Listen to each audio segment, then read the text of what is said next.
성장 발달에서 처음에 공부할 게 뭐냐면은 일단 아동에서 성장과 발달이 무엇인지에 대한 개념 정리부터 해야 돼요.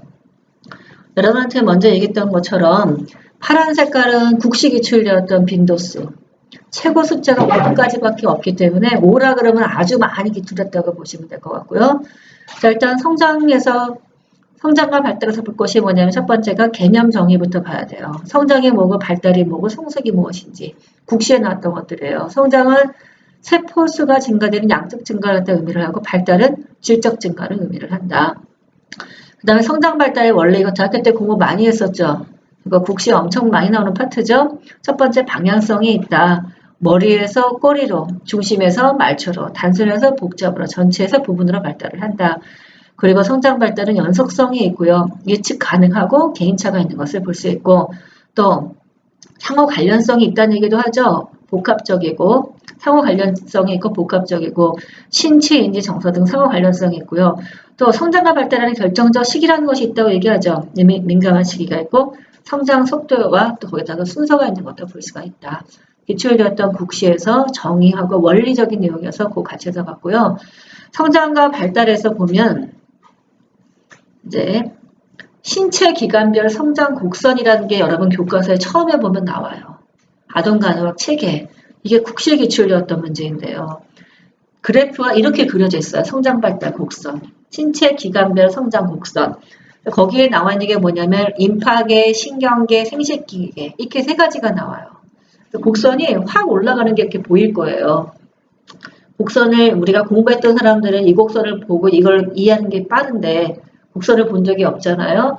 가로축은 나이대, 그 다음에 세로축은 기간이에요. 그래서 이렇게 치고 올라가는 게 보여요. 기간마다. 뭐 임파계, 예, 그렇게 되어 있는 게 보이는데 그게 국시 기출됐던 근간 문제더라고요. 그래서 일단 임파계는 태어나면서 쭉 성장을 하다가 11세가 되면 초등학교 5학년이잖아요. 그때 성인의 2배가 된대요. 그럼 면역력이 좋겠네, 이때. 애들이 잘 아프지를 않대요. 감염이 잘 걸리지를 않고. 그러다가 어떻게 해요, 다시. 성인 수준만큼으로 떨어지는 것을 볼 수가 있죠. 그러니까 임파는 성장이 어때요? 쭉 성장하다가 12세에 2배가 됐다가 떨어지는 거죠. 20세 정도가 되면 떨어지는 거예요. 그 다음에 두 번째가 신경계예요. 신경계는 영아기 시에게는 내 성장이 50%가 영아기 시로 발달을 하고요. 75%가 까지 발달하는 것은 33세에, 전체에서 90%가 발달하는 것은 올해제 6세에 이루어지는 것을 볼 수 있다. 그러면 신경계는 쭉 올라가겠죠. 특히 이제 영아기 때 많이 이루어져서 올라가 있구나. 곡선을 한번 머릿속에 그려보세요. 세 번째가 생식기계죠. 생식기계는 잠잠히 있겠죠. 이따가 언제 올라가요? 11세에 사춘기에 보통 들어서면서 급속도로 그렇죠? 올라가는 것을 볼 수가 있겠죠. 그리고 급성장 시기가 2번 있어요. 인생에는. 출생에서 영아기까지는 굉장히 성장 속도가 빠르대요. 급성장 시기. 또 하나가 언제예요? 사춘기 시기죠. 이 네 가지 곡선을 해서 보여주는 신체 기관별 성장 곡선이 있어요. 그래서 그 곡선을 가지고 시험 문제가 나온 적이 있었기 때문에 그렇게 해서 그 내용들을 같이 정리해서 봤고요. 사실 급성장 시기가 하나 더 있대요. 언제냐면은 임신했을 때. 그렇죠. 그래서 3개를 보통 들어요. 급성장 시기는. 근데 태아는 어차피 엄마 배 안에 있을 때이니까 그거를 없애더라도 출생에서 영아기까지 하고 또 하나가 사춘기가 급성장 시기인 것을 볼 수가 있다. 그거를 보여주는 도표가 나와 있어요. 여러분이 그림 보시면 기억을 하겠고요. 자, 그러면 이런 사람의 인간의 성장과 발달에 영향을 주는 요소에는 어떤 것이 있을까? 시험 문제 94년도에 기출되었던 문제예요. 현재 이게 우리 옛날 교과서에는 유전과 환경 이렇게 돼 있어요. 타당해요? 우리한테 영향을 주는 요소는 크게는 2가지가 있죠. 유전 아니면 환경이에요. 지금은 교과서가 다 바뀐 거예요. 옛날 문제를 갖고 해결하기가 쉽지가 않아요. 이 문제를. 그래서 지금은 성장과 발달에 영향을 주는 요소를 이렇게 유전과 환경 카테고리로 짓지 않고 그냥 쭉 나열식으로 얘기를 하더라고요. 첫 번째가 유전적 요소, 두 번째가 내분비 요소, 세 번째가 성, 당연히 차이 있죠. 그 다음에 질병과 상해, 물리적 환경, 자국내 환경, 사회적 경제적 수준, 역량, 인간관계 같은 것들이 전반적인 인간의 성장과 발달에 영향을 주는 것을 볼 수가 있다. 나왔던 문제였기 때문에 그 내용들을 한번 정리를 해서 보여줬고요. 자, 그 다음에 아이들의 전반적인 수면과 휴식에서 봤을 때 영아는 REM 수면 전체 50%를 차지를 한대요. 아까 얘기했죠. 자면서 눈동자가 막 돌아가는 거. 1세 이후에는 30%로 감소가 되고 안정된 수면 양상을 가지게 되는 것을 볼 수가 있다. 근데 쭉 자라다가 다시 노인이 되면은 REM 수면도 줄고 그 다음에는 넌 REM 수면에서 중요한 3, 4단계 수면이 주는 것을 볼 수가 있다. 자, 그 다음에 기질. 보통 우리가 기질은 순한 아이도 있고 다루기 힘든 아동도 있고 반응이 느린 아동도 있다. 자, 그 다음에 이제 제일 기초를 많이 되고 있는 대표적인 파트죠. 성장 발달 이론들이에요. 자, 에릭슨은 태어나서 인간이 5단계를 갖다가 거치면서 심리 발달을 갖다가 사회 심리성 발달을 한다고 얘기했죠. 2010년도, 96년도, 99년도, 93년도 기출이었던 문제. 영아기 때 태어나서 처음에 형성되는 것은 뭐예요? 돌봐주는 사람과 갖게 되는 신뢰감을 갖게 되는 거죠. 이거를 갖다 형성하지 못하면 불신감이라고 하는 발달 위기를 경험하는 것을 볼 수가 있다. 그래서 이 신뢰감을 형성하지 못하면 불신감이 생긴 사람들, 이게 차후의 삶까지 영향을 주죠. 그래서 왜 우리끼리 그런 얘기 하지 않아요? 쟤는 믿지를 못해 사람을. 아무래도 영아기 시기 돌보는 사람하고 신뢰감 형성이 안 된 것 같아. 라고 얘기하는 그 신뢰감이에요. 주로 케어기버라고 얘기하죠. 그죠? 첫 번째 돌보는 사람하고 형성이 되는데 주로 아이들이 울 때 또 배고파서 막 그럴 때 그 적극적인 반응을 갖다가 즉시 보이는 것이 신뢰감 형성이 굉장히 중요하다고 얘기를 해요. 자, 두 번째, 유아 시기에 들어쓰고 나면 돌아다니는 시기이죠. 이 시기 중요 발달 가업은 뭐예요? 자율성. 이게 형성이 안 되면은 수치심이 생기는 것을 볼 수가 있겠죠. 자, 그 다음에 이제 학령 전기에 들어서게 되면은 뭐든지 자기가 하려고 하는 솔선감이 생기죠. 그죠? 이게 형성이 안 됐을 때는 죄책감이 생기는 것을 볼 수가 있겠고, 자, 그래서 본격적인 학령기에 들어왔어요. 초등학교. 이때 아이들은 어때요? 학교에서 하라고 하는 거, 엄마가 하라고 하는 거 열심히 하고 잘 따라하는 금명감이 형성되는 것을 볼 수가 있겠고, 금명감이 형성되면서 어때요? 성취를 하고 거기에 따라서 자신감, 자존감이 생기는 것을 볼 수가 있죠. 그래서 이것이 형성이 안 되면은 열등감 생기는 걸 볼 수가 있다. 그래서 이런 얘기 하죠. 보면은 열등감 있는 사람들 많잖아요. 그럴 때 초등학교의 중요 발달 가업이 근면감 형성이 안 된 것 같아. 반대로 열등감 생기는 걸 볼 수가 있겠죠. 그러면 초등학교에 엑셀 이론에 따라서 근면감을 형성시키려고 하면은 해야 하는 게 있을까?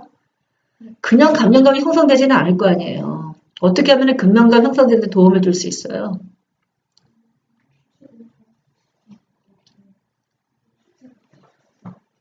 일단 성취할 수 있는, 맞아요. 조그만 일을 줘요.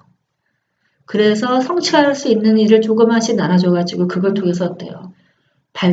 이거를 완수해가서 근면성이 형성될 수가 있대요. 그래서 이 시기에 근면감을 형성시키기 위해서 잘라서 성취할 수 있는 것을 주면서 동시에 뭐를 주냐면 상을 주라고 해요. 아마 그 초등학교에는 그 많은 상이 있는 게 아닌가 생각이 들어. 뭐든지 하면 잘했다고 칭찬해주지 않아요? 또 그래야 애들이 더 열심히 하게 되죠. 그러니까 좋은 선생님은 이렇게 발달 가업을 이해해서 그거를 갖다 어때요? 아이들의 발달을 적용시켜주는 게 정말 좋은 선생님 아닌가 생각이 들어요. 반대로 뭐가 생기냐면 열등감이 생길 수가 있기 때문에 이거 열등감 죽을 때까지 가더라고요. 자, 그 다음에 뭐예요? 청소년 시기에 들었으면은 아이덴티티죠. 내가 남하고 다른 거. 나를 나라고 얘기할 수 있는 것이 생기는 정체감이 형성되는 것을 볼 수가 있겠고 이것이 안 됐을 때 역할 혼돈에 빠지는 것을 볼 수가 있다. 그 다음에 청년기로 들어가죠. 청소년기를 지나서 청년기로 들어가면 이제 뭐가 생겨요? 여기까지가 아동이고 그 다음에 이제 뭐가 생겨요? 청년기에는 친밀감. 그쵸? 가깝게 있는 사람과 친밀감을 형성하는 것이 중요 발달 가업이에요. 청년기 20에서 40대까지. 이 친밀감의 형성이 안 되면 뭐가 돼요? 아이솔레이션, 고립되는 것을 볼 수가 있죠. 그러니까 이 시기에는 중요한 사람들과 관계 맺는 게 굉장히 중요한 시기이죠. 자, 40대에 들어섰어요. 장년기. 뭐예요? 가장 인생의 생산성 있는 시기이죠. 생산성. 그렇죠? 이것이 안 됐을 때 뭐가 돼요? 정체이자 침체가 되는 것을 볼 수가 있겠고 마지막에 노인이 되게 되면은 여태까지 살아온 삶에 대해서 통합을 잘 해야 되는 것을 볼 수가 있겠고 이 통합을 못했을 때 다가오는 죽음을 잘 맞이하지 못하게 되죠. 절망하게 되는 것을 볼 수가 있다. 토탈은 지금 8단계이죠. 아동까지는 청소년기까지는 5단계에다가 플러스해서 청년기, 장년기, 노년기 3단계를 추가해서 그렇죠? 같이 해서 기억하시면 될 것 같아요. 여기까지 이해되세요? 네, 여러 번 기출되었던 문제. 자, 두 번째 프로이드의 성심리 발달이죠. 프로이드는 인간이 어떤 성적인 욕구이자 충동이자 이거를 갖고 있고 특정 장기를 통해서 어때요? 이런 성적 리비도가 충족됨으로써 저 성심리가 발달된다고 얘기했던 학자이죠. 그래서 이 학자에 따르면 태어나자마자 영아기 이 시기를 구강기라고 얘기를 하죠. 그래서 뭐든지 어때요? 물고 빨고 해가지고서 구강적 충족 갖다가 얻으려고 하는 것을 볼 수가 있겠고 그 다음 시기는 이제 유아기로 들어가게 되면 신경계 발달이 되면서 척수신경 발달에 따라서 항문 관략근이 조절되기 시작하는 것을 볼 수가 있죠. 그래서 관략근을 조절했다가 풀었다 하면서 어때요? 쾌감을 느끼게 되는 것을 볼 수가 있죠. 이제 어디로 옮겨간 거예요? 입에서. 여기서 끝까지로 어떻게 갔나 몰라. 그렇죠? 입에서 항문으로 이제 내려가게 되는 것을 볼 수가 있죠. 그래서 관략근을 갖다가 오므려서 보유했다가 내버려서 쾌감을 얻는 것을 볼 수가 있다. 그 다음 시기는 뭐예요? 학령 전기는 남근기예요. 이제 어디로 가는 거예요? 성기로 옮겨가죠. 성기로 옮겨가서 뭐를 하게 돼 애들이? 이런 책상에다가 문질러서 애들이 자기 같은 것도 해요. 저 남근기인 것을 볼 수가 있겠고 그래서 남자의 역할, 여자 역할 갖다가 배우는 거는 요 시기예요. 애들끼리서 막 소꿉놀이 하게 되면 그거 하지 않아요? 엄마의 역할, 아빠의 역할 있고 또 뭐 의사놀이 같은 거에서 막 탐구를 하죠. 그래서 성적인 남근기인 걸 볼 수가 있겠고 학령기로 들어서면은 특정 장기 욕구 집착이 없어져요. 성적인 잠재기, 잠복기라는 것을 볼 수가 있다. 성적인 잠재기, 잠복기여서 이제 뭘 할 수 있는 거예요? 그래서 친구, 학업을 통해서 근면성이 형성되는 것을 볼 수가 있는 거죠. 그 다음에 이제 청년기로 들었으면 성소년기로 들었으면서 본격적으로 성행위를 통해서 이세까지 나올 수 있는 생식 기능이 주가 되는 이제 프로이드의 성심 발달의 마지막 단계가 되는 것을 볼 수가 있다. 그래서 5단계로 구분되는 프로이드의 성심리 발달. 2016년도면 우리 학령기 그때 문제 풀어봤었잖아요. 주관식 문제 또 2011년도 시험에도 나왔던 것을 볼 수가 있죠. 자, 그 다음에 피아제의 인지발달이에요. 피아제의 인지발달, 출생에서 2세까지는 감각운동이 발달된다. 그래서 출생에서 1개월은 다시 반사운동기, 그 다음에 1 내지 4개월은 1차 순환 반응기, 이거 쭉쭉 나누거든요. 이거를 세부적으로 나눈 것이 아동과학 책에 있어요. 수문사. 그래서 이거를 보셔요. 이게 국시에 나온 적이 있더라고요. 이렇게 여러분 교육학에서 상세하게 공부해요? 안 해요. 근데 우리 간호학 책에는 이게 있어요. 1차 순환 반응기, 2차 순환 반응기, 3차 반응기. 그래서 쭉쭉 내용들이 이렇게 나오니까 그거를 교과서 내용을 한번 보시면 좋겠어요. 예. 왜냐하면 여러분들이 여기 나오는 발달 이론은 이미 교육학에서 많이 들어서 알고 있는 내용들이에요. 그런데 그 중에 지금 여기 나오는 감각 운동기에 대한 상세한 그렇죠. 세부 카테고리를 한 번쯤은 보시라는 거고요. 2세에서 7세까지는 보통 우리가 전 조작기라고 얘기를 하죠. 기출되었던 문제. 그 다음에 7세에서 11세인 초등학교에 들어오게 되면 구체적 조작기라고 얘기를 하고 그 다음에는 11세 이후부터 청소년 시기는 형식적 조작기라고 한다. 각각 말의 의미값 있죠. 개념을 일단 알아야 되겠고요. 시험 문제는 이렇게 나오지 않고 그 보면 이것도 아동간호학의 도표가 있어요. 어떤 인지발달의 형태가 보일 때 이거를 뭐라고 어떤 조작기인가. 전 조작기 이렇게 찾는 거예요. 그거를.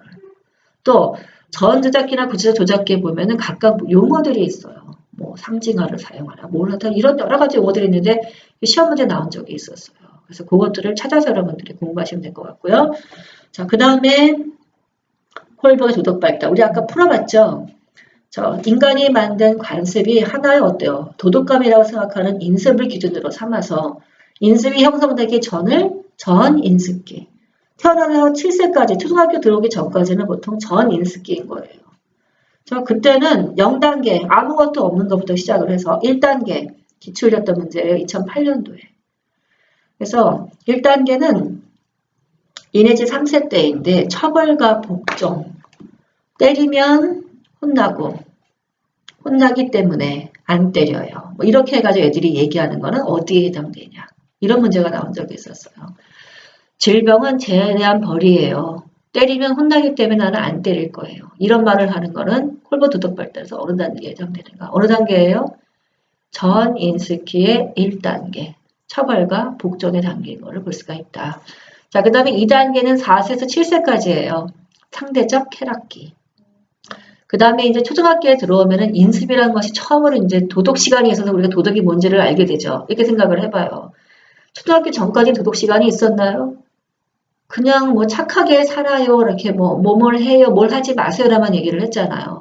그러니까 도덕이 배우는 것이 초등학교라고 생각하고 그렇게 생각해서 인습이 형성되는 것이 고시기라고 일단 생각을 해보세요. 자, 초등학교에 들어와서 11살까지니까 초등학교 졸업할 때까지라고 생각하시면 되겠죠. 이때가 지금 뭐예요? 인습기. 인습기는 3단계, 4단계가 여기에 포함되는데 3단계. 여러분이 예를 갖다 기억을 해보세요. 초등학교 1학년, 2학년, 3학년 이럴 때 사람들이 다 착하게 살라고 얘기를 하죠. 저 착하게 살면 사람들이 어때요? 상을 준다고 얘기를 하고 막 상도 많이 받아요. 착한 사람을 지향하는 것이 인습기의 3단계인 거예요.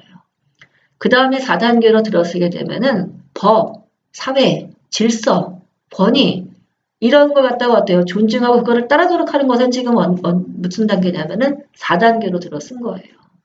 처음에는 착한 사람이 되려고 착한 사람을 지향하는 그 정도의 도덕관념이 있다가 그 다음에는 법이 무엇이고 사회질서가 무엇인지를 알아서 그거를 지키려고 노력을 하는 거죠. 그래서 맨날 우리 학교 때 이런 거 많이 교육하지 않았나? 뭐 왼쪽으로 다녀요. 어디서는 뭘 하지 마세요. 횡단보도에서는 이게 다 그 도덕교육을 받았다고 생각하면 될 것 같아요. 그게 4단계인 거죠. 그리고 아까 나왔던 문제는 뭐예요? 5단계였죠. 법, 사회 질서 그것이 다가 아닌 거죠. 그렇죠? 필요하면 그거를 보편적인 어때요? 가치로서 그걸 바라볼 수 있어야 된다고 생각하는 것이 후 인습기로 들어간 첫 번째 5단계인 거죠. 그래서 민주적 방식을 통한 사회 계약, 그렇죠? 보편적인 가치 이런 것들을 생각하는 것들이 바로 5단계인 것을 볼 수가 있고 시험 문제 기출이었던 문제이고 그 다음에 마지막인 6단계는 우리가 됐어요. 우리는 이제 뭐예요? 도덕적 원리가 무엇인지에 따라서 그쵸? 가치 판단을 하게 되는 것을 볼 수가 있겠죠. 그래서 콜보 도덕 발달은 인습을 중심으로 해서 초등학교 들어오기 전까지는 전인습. 1단계는 처벌과 복종의 단계. 2단계는 상대적 쾌락 단계. 초등학교에 들어오고 나면 3단계인 착한 사람의 지향을 하는 단계. 4단계는 법, 질서를 갖다가 따르는 단계. 그 다음에 사춘기로 들어서게 되면 후인습기. 후인습기를 두 개로 나누면은 5단계는 민주적 방식을 통한 사회계약. 이런 것들을 중시하게 되고 6단계로 넘어서게 되면은 도덕적 원리를 지향하게 되는 것을 볼 수가 있다. 시험 문제가 이거 콜보 도덕 발달 쉽지 않게 나와요. 지문들이 쭉 들어가가지고 찾아내는 문제인 거예요. 이거를 봤을 때 무슨 단계라고 생각하는가. 이런 문제들이 지금 나오고 있어요. 국시도 문제가 동일해요. 거기 지금 갈매기 표시한 거 있죠? 예, 때리면 혼나기 때문에 안 때려요. 라던가. 그렇죠? 나쁜 짓을 해가지고서 병에 걸린 거예요. 동생을 때렸기 때문에 나는 감기에 걸렸어요. 이렇게 얘기하는 것은 무슨 단계? 1단계. 이렇게 시험 문제가 나오더라고요. 자, 그래서 콜보 도덕 발달 같이 해서 봤고요. 파울라의 영적 발달은 나온 적은 없어요. 영학의 시기는 뭐 영적 발달에 대한 뭐 종교가 무엇인지 절대자가 무엇인지 그런 게 아예 없겠죠. 2 내지 6세가 되게 되면 1단계 보통 도덕 발달은 영적 발달과 맥을 같이 한다고 얘기를 해요. 자, 2 내지 6세 1단계는 직관적, 투사적 단계로서 부모가 가지는 가치하고 신념과 동화되어서 같이 살아요. 엄마가 절에 가면 절. 그렇죠? 교회 가면 교회.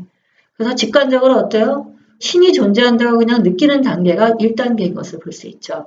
그 다음에 초등학교 학생이 되게 되면 2단계. 신화적, 실제적 단계이죠. 믿음이 더 굳혀되고요. 맨날 뭐 종교 거기에서 왜 기독교 교회에서 하는 그런 왜 찬양 성 연습 그거 성경 공부 이런 데 가가지고 더 막 즐겁게 다니는 시기가 요 시기인 것을 볼 수가 있겠죠. 신이 정말 있다고 생각을 해요. 그리고 나는 착한 사람을 살아야 되겠다고 생각을 하는 것이 요 단계인 것을 볼 수 있어요. 그 다음에 11에서 18세 청소년 시기에 들어졌죠. 신앙이 더 깊어지게 되는 것을 볼 수가 있겠고요. 그 다음에 4단계가 되게 되면은 18세 이후부터예요. 성인에 가까워지게 되면은 개별화되기 시작했죠.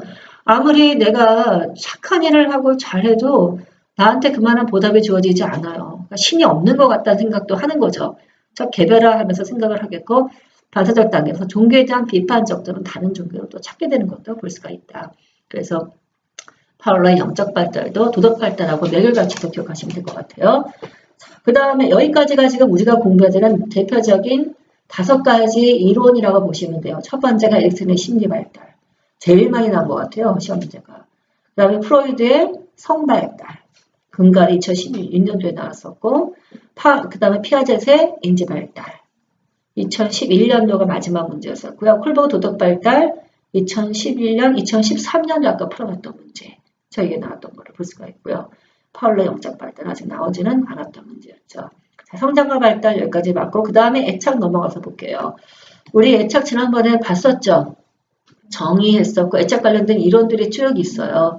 그리고 애착의 5단계가 4단계가 시험에 나왔던 거죠. 2015년도에 출생에서 6주까지는 애착이 아직 형성되지 않았어요. 이거를 전 애착기. 6주에서 6, 8개월까지는 이제 애착이 형성되는 것을 볼 수가 있겠죠. 이때 우리 뭐가 생긴다 그랬지? 낯선 사람에 대한 공포?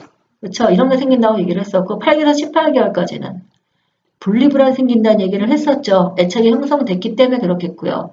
자, 애착기. 그 다음에 이제 상호관계 형성기 또는 목표 이게 참 책마다 해석한 게 달라서 그래요. 목표 동반 지향자 관계인가? 예, 이런 용어로도 쓰고 있어요. 상호관계 형성기이자 목표 변화 무슨 단계 이렇게 지금 해석한 책도 있어요. 똑같은 내용들이에요. 해석을 어떻게 했냐 다르더라고요. 전 애착기, 애착 형성기, 애착기, 상호관계 형성기로 날아가게 된다. 자, 그 다음에 애착 관련돼서요. 크게 4가지 유형이 있어요. 안정형이냐. 애착이 생겨있는 사람은 안정형의 형태를 보여요. 부모가 없어지면 울고요. 돌아오면 울고 그치는 거죠. 이건 정상인가요? 이건 정상이에요. 문제는 불안정한 회피 애착이에요. 이거는 부모가 떠나도 울지 않고 돌아와도 얼굴을 돌려버려요. 그 다음에 불안정한 저항 애착도 있어요. 이거는 부모가 함께 있어도 울고 돌아와도 화내요. 이런 아이들. 그 다음에는 혼란 애착이 있죠. 얘는 회피하고 저항이 같이 들어가 있는 애들이에요. 그래서 애착과 관련해서 유형은 4가지가 있다. 그 중에 좋은 거는 안정형이죠. 나머지는 다 문제가 있다고 판단되는 것들이죠. 애착이 형성이 안 된 경우에는 뭐가 생긴다고요? 지적, 정서적, 사회적, 언어 발달, 하다못해 우리가 어떤 정신과적인 장애까지 생긴다고 얘기를 했었죠. 그렇죠? 애착. 자, 그래서 나오는 것이 뭐냐면 부모 역할이에요. 그래서 부모 역할의 이행에 영향 주는 요인이 무엇이냐? 우리가 부모 역할을 하려고 하죠. 나한테 영향 주는 요인이 무엇이었나 한번 생각을 해봐요. 우리 나이가 영향을 줄까? 예, 또 아버지가 양육에 참여를 하는 것들도 영향을 줘요. 또 부모가 부모의 교육 같은 거나 또는 주변의 지체 같은 것들이 부모 역할이 영향 주는 것을 볼 수가 있다. 국시기출이었던 문제예요. 그래서 우리가 부모 역할을 하면서 아이들 갖다가 하는 게 훈육이잖아요. 훈육을 할 때 중요한 게 뭐냐면은 어떻게 훈육을 할 것인가 하는 거죠. 국시기출이었던 문제들이에요. 일단 논리적 설명을 해주고요. 잘하면 상을 주는 보상도 하고요. 어떨 때는 무시하기도 하래요. 그리고 행동의 결과를 체험하도록 해서 느끼게도 만들어주고요. 타이머타는 것도 많이 하죠. 심하면 신체적인 체벌 같은 것도 하기도 한다. 그럴 때 한계를 설정해서 훈육하는 것이 좋다고 얘기를 해요. 훈육에서 여러 번 기출했더라고요. 국시에. 그래서 대표적인 훈육 방법 그 정도로 정리를 했고요. 그 다음에 자아개념 발달 생각하고 놀이. 우리 시험 문제는 놀이가 나온 적은 한 번도 없어요. 우리 대학교 때 이거 공부 많이 했었죠. 신생아는 왜 솔리터리 플레이, 혼자 놀잖아요. 방관적 놀이. 영아기는 신생아는 방관적 놀이, 영아는 단독 놀이. 그 다음에 유아식에 들었으면 평행 놀이.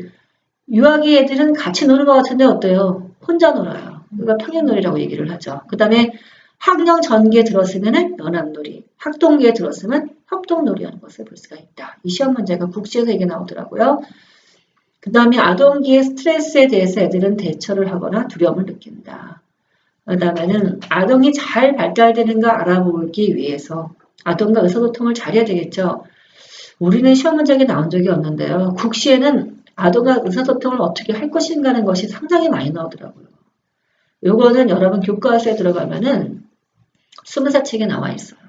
그래서 아동과 의사소통에 대한 한 번쯤 보시면 좋겠다는 생각이 들고요.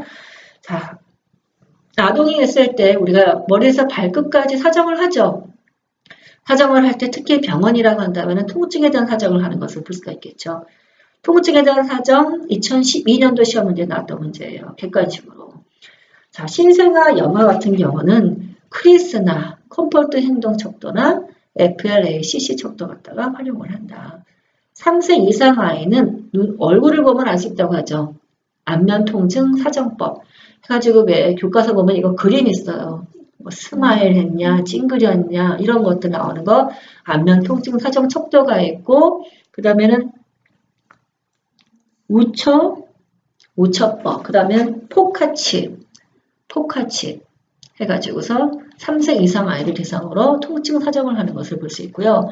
학년기로 올라서면 숫자설 척도를 하죠. 왜냐하면 이해를 하니까 이제. 그러니까 어떻게 해요? 지금부터 1번부터 10번까지가 아픈 거의 정도인데 너 번호가 몇 번에 해당되니 이런 숫자설 척도를 할 수도 있겠고 구체적인 단어를 쓰라고도 얘기를 하죠. 또 시각적 상사 척도. 왜 사람 그려놓고 어디가 아픈지 표시하라고 하는 거. 그렇죠? 그 다음에 APPT 법이 있는 것을 볼 수가 있다. 이것도 아동가족 책에 들어가면 다 나와요. 그래서 거기서 한 번쯤은 보세요. 딱 한 번 시험 문제 나왔었어요. 자, 그 다음에 아동을 사정할 때 가족을 포함시키죠. 그렇죠? 그럴 때 이제 가족 사정적으로서 가족이 아프가가 나왔던 거. 이거 옛날 뭐 우리 쪽에서도 뭐 나왔던 문제 거의 비슷한 문제가 되겠고요. 그 다음에 아이들한테 가족 사정을 갖다가 할 때 가족을 그려보라고 얘기를 한대요. 그래서 너 한번 너희 가족을 한번 그려볼래? 그러면 애들이 그린 것에 따라서 어떤 관계성 같은 걸 확인해 볼 수 있겠고요. 또 가족이 함께 그림 같은 것도 하도록 한다. 자, 그 다음에 아이들의 발달에서 빼놓을 수 없는 것이 뭐냐면 성장 발달에서. 특히나 성장은 아까 우리가 양적 증가라는 얘기를 했었잖아요. 대표적인 것이 바로 뭐냐면 영양사정하는 것을 볼 수가 있죠. 영양사정, 뭘 보면 애들이 영양상 잘 자라고 있다고 얘기할 수 있을까? 신체 계측을 하는 거는 어떤 걸 봐야 된대요. 우리 키 보잖아요. 애들 가면 성장 발달 곡선이 이렇게 나오는 거 보면 키, 그 다음에 두위, 그렇죠? 주로 키하고 두위는 과거의 영양 상태 갖다가 확인할 수 있는 지표래요. 그리고 BMI를 확인한다. 아이들의 영양 사정 지표, 키, 두위, 그리고 BMI를 사정을 한다. 자, 특히나 그 중에서 영아 같은 경우에 중요 성장 지표는 뭘 본대요? 체중을 본대요, 키보다는. 영아의 성장 지표는 체중을 확인을 한다. 얼핏 생각하면 키 같지 않아요? 그쵸? 그런데 오히려 뭘 본대요? 체중을 갖다가 중요하게 삼는다는 거죠. 그거 작년도 국식이 줄였던 문제예요. 영아의 성장 지표는 무엇이냐? 체중 이렇게 나왔던 거고요. 그 다음에 이제 애들이 잘 자라는 걸 확인하기 위해서 우리가 피부 주름 두께도 재보고 팔둘레 몸무게 현재 영양을 알아보는 대표적인 지표로서 피부 주름 두께 팔둘레 몸무게를 확인하고요. 피부 주름 두께는 지방량을 반영하는 지표예요. 그러면 단백질 양을 추정하는 지표는 뭐가 돼요? 팔둘레예요. 다 다른 거죠, 지금. 전반적인 영아들의 성장 지표는 체중으로 파악해 보는데 지방량이 괜찮게 잘 자라고 있나 볼 때는 피부 주름 두께를 확인하고 근육량이 잘 발달되고 있냐, 단백질 저장 정도를 알아보는 거는 팔둘레를 측정하는 것을 볼 수가 있다. 이거 저 옛날에 아동과는 이렇게 상세하지 않았었거든요. 지금은 정말 상세하더라고요. 근데 안 볼 수가 없어요. 국시에 지금 나오는 것들이기 때문에. 그렇죠? 어린아이는 체중으로 하는구나. 그래서 그 다음에 지방은 두께를 갖다가 찝어보면 되고 그 다음에는 단백질이 제대로 잘 공급되고 있냐는 팔둘레를 확인하겠고 현재 영양 상태는 피부 주름 두께 팔둘레 몸무게를 확인하고 과거 거는 주로 키하고 두위를 확인하는구나. BMI랑 같이.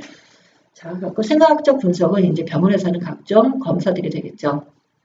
그 다음에 아이들이 잘 자라는가 또 하나 보는 것이 기출되었던 DDST가 있죠. Denver Developmental Test라고 하는 거. 현재는 1이 아니라 2로서 이제 쓰고 있는 것을 볼 수가 있는데 2009년도 시험 문제 나왔었어요. 목적이 무엇인지. 대상, 항목, 결과 판정. 이게 모두 다 싹 나왔어요. 그래서 여러분은 이거 DDST는 우리 시험 문제는 한 번 나왔어요. 2009년도에. 객관식으로. 하지만 여러분은 어떻게 이거를 교과서에서 꼭 한 번은 보셔야 돼요. 그래서 DDST의 발달을 두고 왜 연령선으로 잘라가지고 해석하는 방법 있잖아요. 결과 판정. 그거가 시험 문제 나왔었어요. 아시겠죠? 여러분은 목적도 공부해야 되고 대상도 공부를 갖다가 해야 되는 거. 그렇죠? 그렇게 해서 공부하시면 되겠습니다. 여기까지가 첫 번째 성장과 발달에서 나왔던 대표적인 사항이에요. 자, 그 다음에 넘어가서 이제 뭐가 있나요? 두 번째. 자, 그 다음에 영아기 거부터 볼게요. 아동 영아 질환이 71번이죠. 그거부터 클릭하세요. 순서대로 볼게.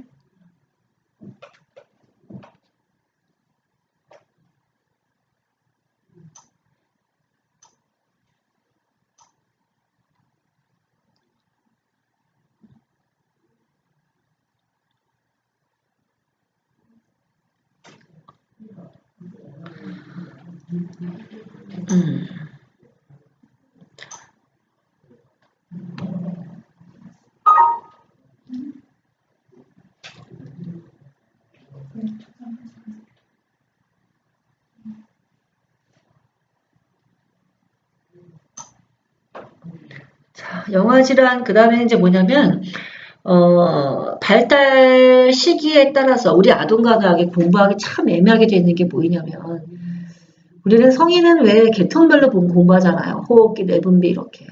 아동과학은 어떻게 공부를 하냐면 그 시기에만 특징적으로 잘 생기는 거 질환 따로.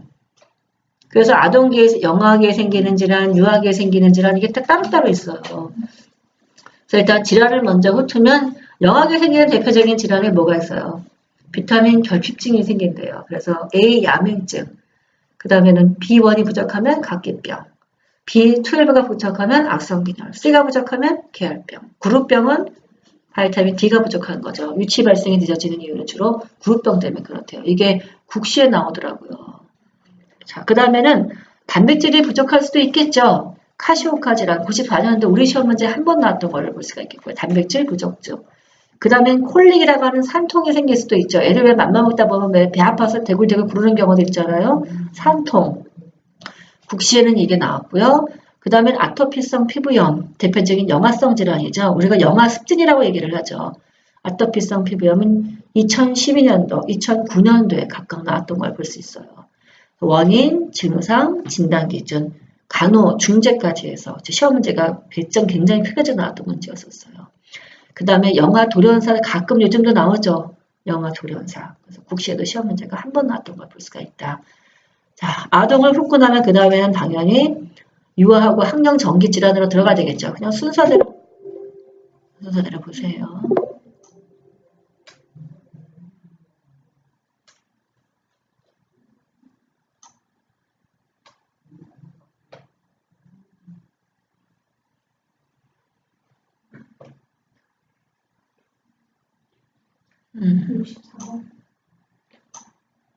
유아 학령 전기 질환 찾았어요?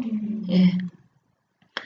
자, 그럼 영아 질환에서는 아까 바이타민 결핍이라든가 단백질 결핍이라든가 산통이라든가 아토피성 피부염 이런 게 있던 거죠. 그 발달 시기에 주로 생기는 거. 자, 그 다음에 유아하고 학령기 생기에 주로 생기는 것들이 있죠. 어떤 거 첫 번째가 각종 감염성 질환은 이때 많이 생겨요. 영아기를 지나가 유아기에 들어서게 되면 이제 뭐예요? 엄마한테 받았던 면역체들이 서서히 떨어지고 그렇죠? 각종 감염성 질환이 생길 가능성이 높아지는 시기이죠. 그래서 전염성 감염성 질환을 여기다가 다 넣었어요. 왜냐하면 아동간호학이 주로 여기 있기 때문에. 첫 번째 수도 있죠. 안 세봐도 얼마나 많은지 알죠? 2013, 02, 97, 95, 94, 93, 92. 여기 전염성 감염성 질환에서 공부할 것은 첫 번째가 원인 바이러스, 두 번째가 전파 경로, 세 번째가 전염되는 기간, 학교 등교 정지 기간, 그 다음에 증상, 합병증, 간호까지 공부를 하셔야 돼요. 다 나왔던 것들이에요. 그 다음에 홍역도 01년도, 92년도에 각각 증상 간호 중재를 물어봤고요. 국시도 엄청 나오는 파트예요. 풍진도 나왔었죠. 95, 92년도. 유행성 이하선염 2015년에 우리 지난번에 문제 풀어봤었잖아요. 멈스 바이러스라고 나왔던 거. 2008년, 95년, 92년도 증상 간호 이런 것들 나왔었고요. 그 다음에 결막암도 시험 문제 나왔었어요. 그 다음에 디프테리아, 백일해, 다상풍, 수화마비, 성응열, 인플루엔자. 그다음에 가을철 유행하는 전염병 있죠. 렙토스피라, 찌찌가무시, 유행성 출혈열. 찌찌가무시는 2012년도 시험 문제, 유행성 출혈은 2012년도, 92년도, 92년도에 나왔던 걸 볼 수 있겠고요. 콜레라, 그 다음에 간 흡충증이 시험 문제 한 번 나왔었고요. 말라리아 2013년도 시험 문제 나왔었어요. 원인, 증상, 역학적 특징, 예방과 관리를 다 봐야 되겠고요. 95년도 시험 문제, 장티푸스의 연령이 시험 문제 옛날에 한 번 나왔었고, 세균성 이질이 2000년도 시험 문제 나왔던 걸 볼 수가 있죠. 세균성 이질이 유행할 때 가정통신부에 넣어야 되는 내용이 뭐냐 이렇게 물어봤던 걸 볼 수 있어요. 자, 그 다음에 2012년도 시험 문제는 대표적인 아동질환 중에 하나죠. 요충증도 나왔던 걸 볼 수 있죠. 요충증. 자, 그 다음에 유아기 시기 아이들이 어때요? 다니면서 이것저것 주워 먹죠. 그래서 대표적인 것 중에 납중독이 보통 생기는 것도 볼 수가 있겠죠. 자, 거기까지가 유아기에 생기는 대표적인 유아하게 항정적으로 생기는 질환이에요. 자, 그 다음에 뭐를 보시냐면은 항년기. 항년기 질환 올라가 있죠? 예, 항년기 질환. 예, 항년기 질환은 주로 어떤 게 생기냐. 이제 초등학교 아이들이에요. 자, 항년기 생기는 대표적인 질환이 뭐가 있냐면 행동장애가 생길 수 있대요. 애들이 거짓말 한다고 하죠. 거짓말하기, 속이기, 물건 훔치기. 이거 교과서에 다 있어요. 특히나 거짓말하기는 국시 기출이었던 문제예요. 네, 거짓말할 때 애들이 어떻게 해야 되나 용납하지 말고 단호하게 안 된다고 얘기를 하고 이런 거를 하라고. 자, 그 다음에 세균 감염이 생기는 흔한 시기죠. 학령기 애들 되게 지저분해요.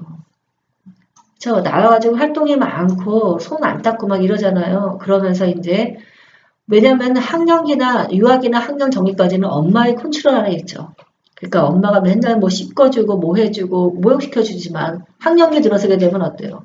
외부 활동이 많아지면서 혼자 자기를 케어되는 이제 시기가 학령기죠. 그래서 감염성 질환이 가장 생기는 또 시기가 된 것도 학령기인 거를 볼 수가 있어요.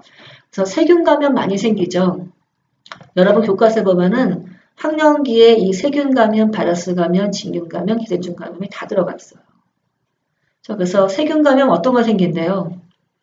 임페지고 농가진 2013, 2011, 92년도 여러 번 나왔어요. 농가진 가장 바깥쪽에 생기는 세균성 질환.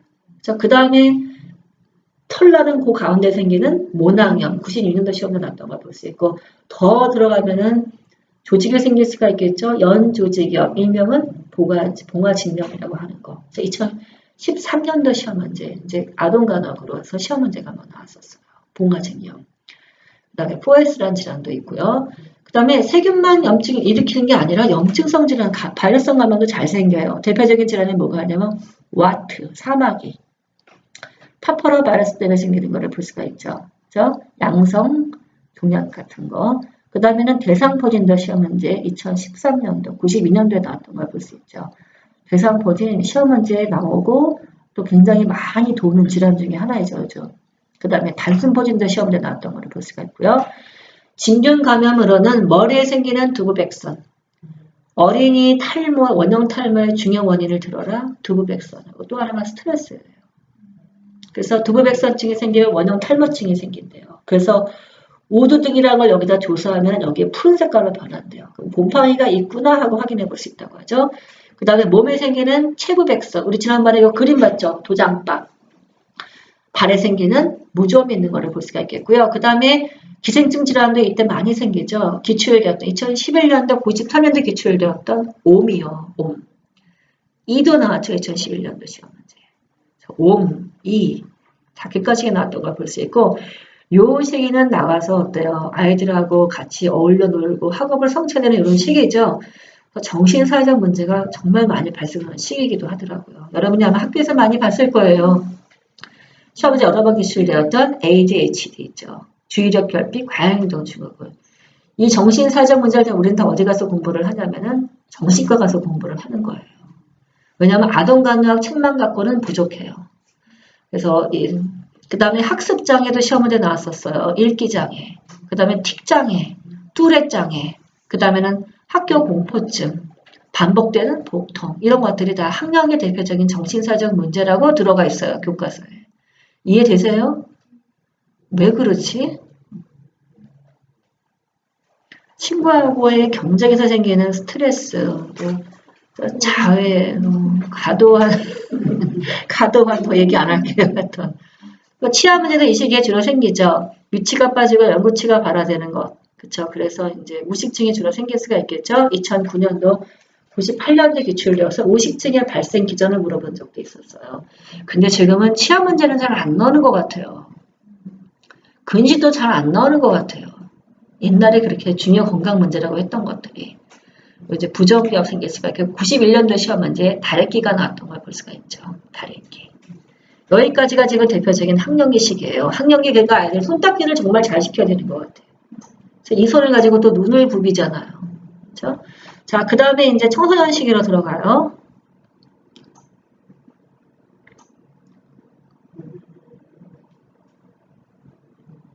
자, 청소년기에 생기는 자폐적인 질환, 성염색체 이상 질환이 있죠. 터너 증후군 94년도, 크네펠터 증후군 95년도 시험 문제에 각각 나왔던 걸 볼 수 있고요. 그 다음에 성조득증의 시험 문제 2013년도에 한번 나왔던 걸 볼 수 있어요. 이해되세요? 네, 그 다음에 자이네코마스티아죠. 여성형 유방. 누구한테 생겨요? 남자애들한테. 이게 몇 퍼센트더라? 70 몇 프로라고 들었던 것 같은데.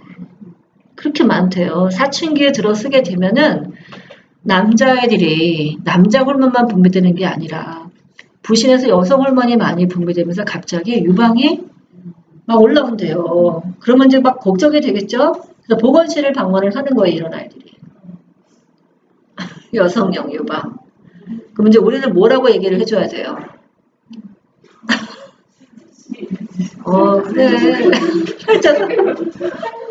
그래서 이제 이거는 성장 발달 시기에 잠시 네 몸에서 여성 호르몬이 우리 몸은 다 여성 호르몬, 남성 호르몬이 분비되는데 있을 수 있는 일이고 네가 남성 호르몬이 좀 더 많이 분비가 되면서 조금 있으면 사라져. 아무런 것도 필요 없어라고 얘기하면 되는 거죠. 그렇게 기출이었던 문제였었어요. 여성형 유방. 그 다음에 식이장애에서 비만 여러 번 나왔었죠.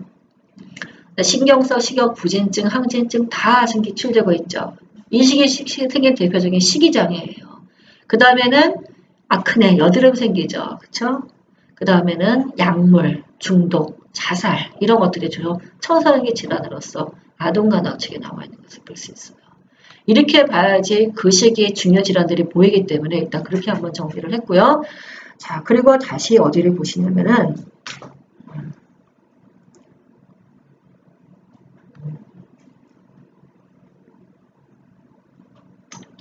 아까 61번 있죠. 성장 발달. 특징이라고 한 거. 61번을 클릭하세요.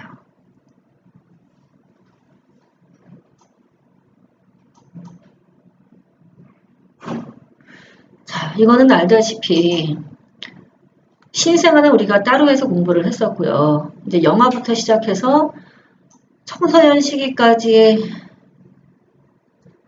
있어서 이 발달 특징을 갖다가 쭉 정리를 한 거예요. 왜냐하면 이게 기출된 적들이 있었기 때문에. 근데 지금 보니까 파일 하나가 없어져 버렸네.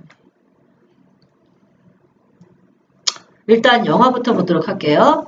자, 그러면 이제 이게 아동간호학에 보면은 각 챕터마다 아동 하면은 영아 그러면 처음에 나오는 것들이에요. 신체성장, 운동발달, 언어발달 이렇게 나오는 파트예요. 질환 나오기 전에. 자, 영아기 시기의 특징이라고 한다면 신체의 성장. 체중은 6개월에 2배가 되죠. 보통 우리가 3kg로 태어나니까 어때요? 6개월에 한 6kg가 되겠고 1살 되게 되면은 3배, 한 10kg 정도가 되겠죠. 그래서 이 시기를 아까 뭐라 그랬어요? 우리가 급성장 시기라고 얘기를 했었고 영아의 대표적인 성장 지표가 되는 게 체중이 되는 것을 볼 수가 있다. 아까 우리 이렇게 봤었죠? 자, 그리고 신장은 1살에 50% 정도가 증가되는 것을 볼 수가 있다. 그러면 태어났을 때 한 55cm 정도 되잖아요. 50cm. 그러면은 1살 되게 되면 어때요? 한 1m, 아니 75cm 정도가 된다는 거죠. 그렇죠? 두이하고 흉이 1살에 같아지고요. 소천문은 2개월에, 대천문은 한 18개월 정도에 다치는 것을 볼 수가 있다. 자, 지금 우리가 영아를 공부하고 있어요. 신경, 1년간 가장 빠르게 성장하는 것을 볼 수가 있겠고요. 1살에 출생 시 무게의 2배가 되는 것을 볼 수가 있다. 아까 우리가 왜 뇌성장이 50% 된다고 얘기했었죠? 영아기 때. 기억나세요? 예, 그 다음에 면역. 모체에서 받은 면역체들이 있는 거죠.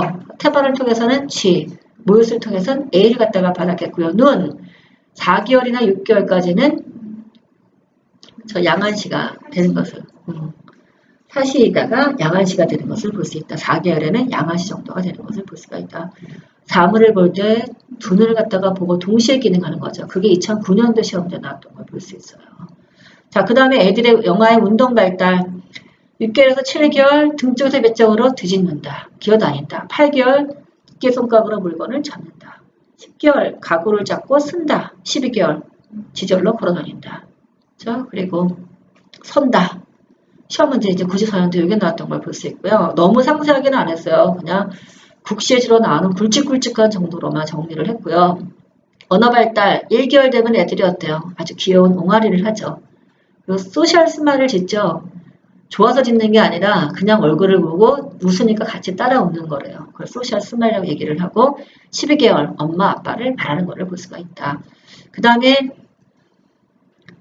아이들의 신체 기능의 성숙. 애들은 복식 호흡을 하고요. 아직 영아기 아이들은. 그리고 급성 호흡기 감염이 잘 된대요.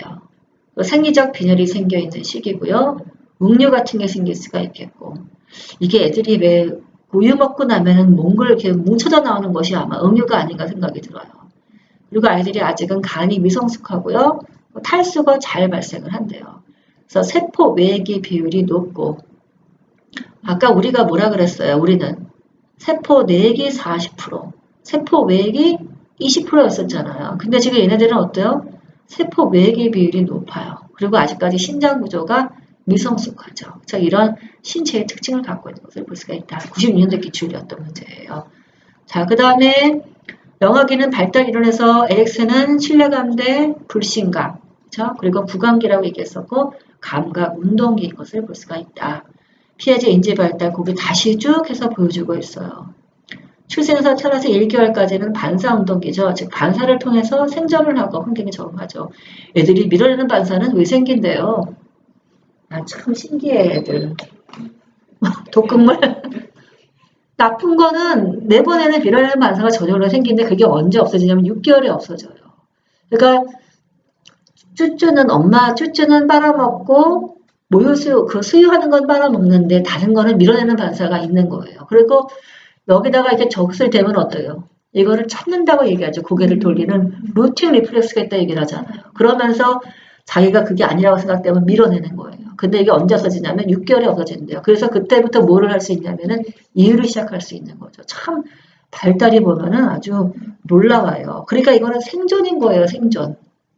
환경에 적응하는 것도 볼 수가 있다.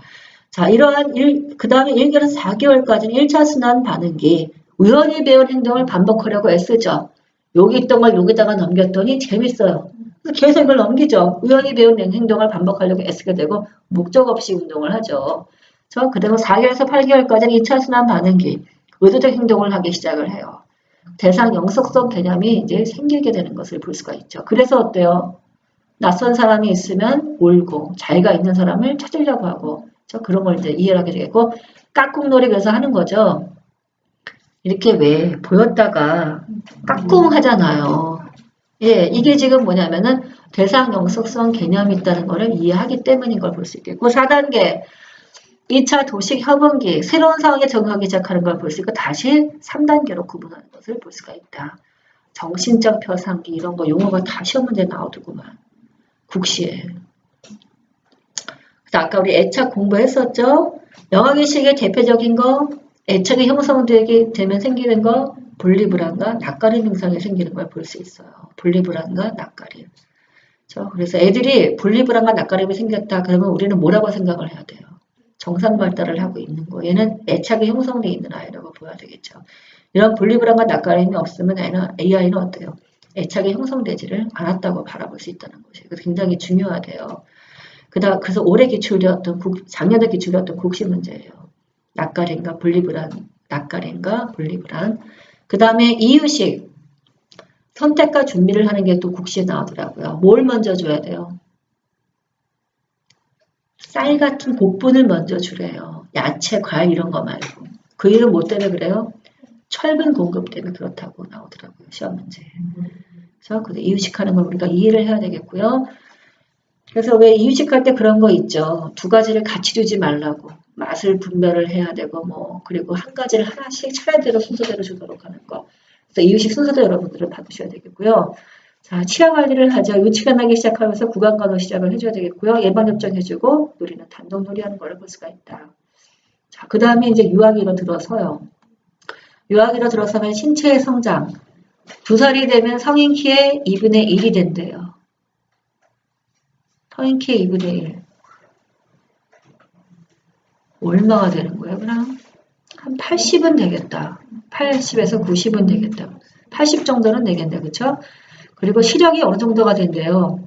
40분의 20 정도가 되는 거를 볼 수 있고요. 40에서 20을 약분하면 얼마인가, 이게? 2분의 1. 0.5밖에 지금 안 되는 거예요, 그럼. 시력이.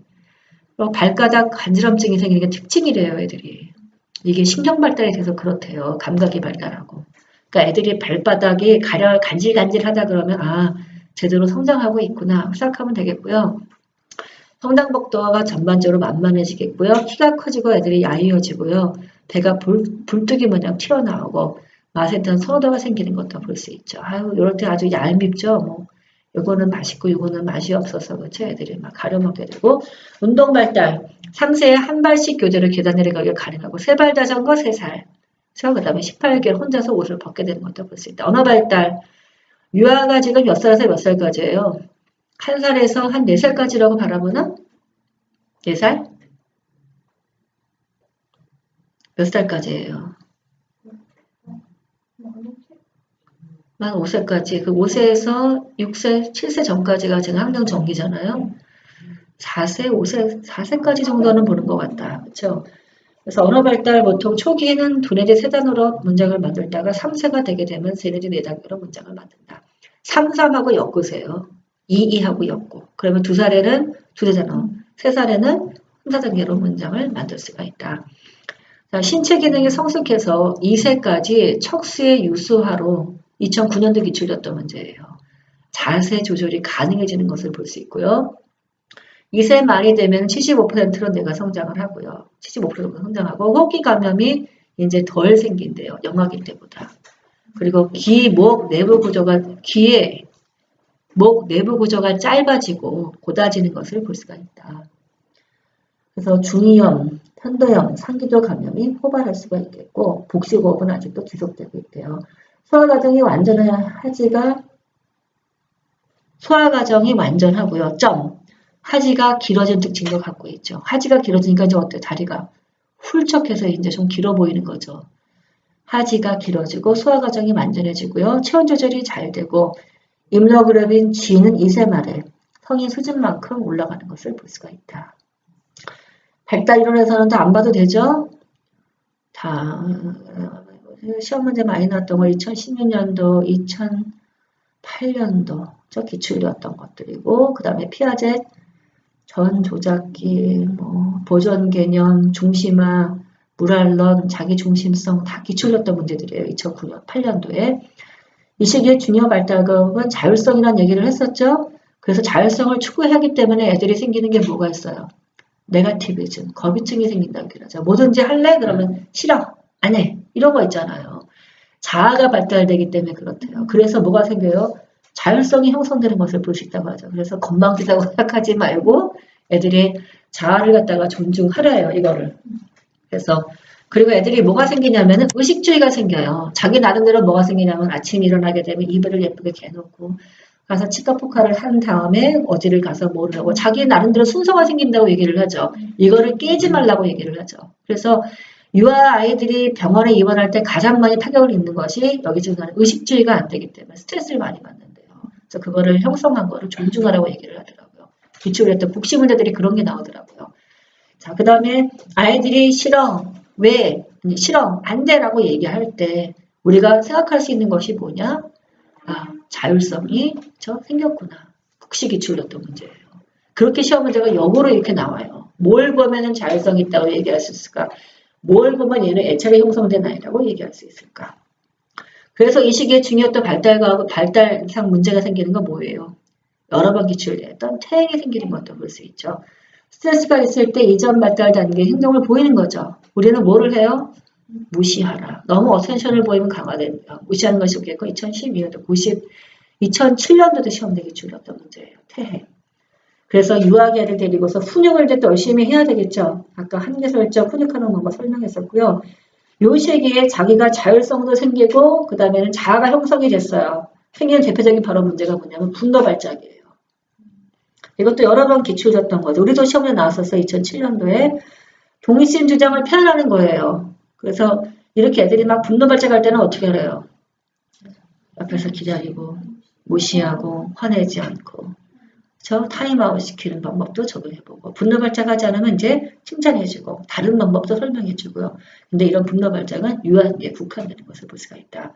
시험 문제 참 많이 나와요. 이거 우리 시험 문제는 나오는 거 국시도 엄청 많이 나오는 파트예요. 또 나오죠. 이 시기 중요 발달 저 과업이라고 얘기를 해야 되는 대사관 훈련이 있는 것도 볼 수가 있다. 94년도 2016년도에 기출됐던 문제이죠. 대사관 훈련을 갖다가 한 거를 준비가 돼 있나 확인하는 거. 쭉 준비가 돼 있는 걸 확인하는 거. 뭐가 있대요? 첫 번째가. 이거 국시 기출됐던 문제예요. 실질적인 준비가 되어 있냐? 학문 관리권을 조절할 수 있고 방광 보유가 가능하냐? 두 번째가 자기 주장과 거부증이 치러야 돼요. 그 다음에 세 번째가 정신적인 준비, 화장실 가고 싶은 욕구를 인식하고 행위를 모방할 수 있어야 되고요. 언어적인 표현, 응가, 실어 말로 표현할 수 있어야 되겠고 심리적인 준비. 내가 이거를 갖다가 마려운 거를 잘 가서 가리면 엄마가 좋아하더라. 부모를 기쁘게 해주는 그런 마음도 있어야 되고 이것도 호기심 있어야 하지 않나 애들이? 아빠가 가면 쭈르륵 달려가서 어떻게 하나 보죠. 그렇죠? 요 시기에 다 나타나죠. 이런 호기심도 있어야 되고 또 부모도 자기도 준비가 되어 있어야지 대사관 훈련이 잘 된다고 하는 걸 볼 수 있어요. 일반적으로 보면은 대변을 먼저 가리죠.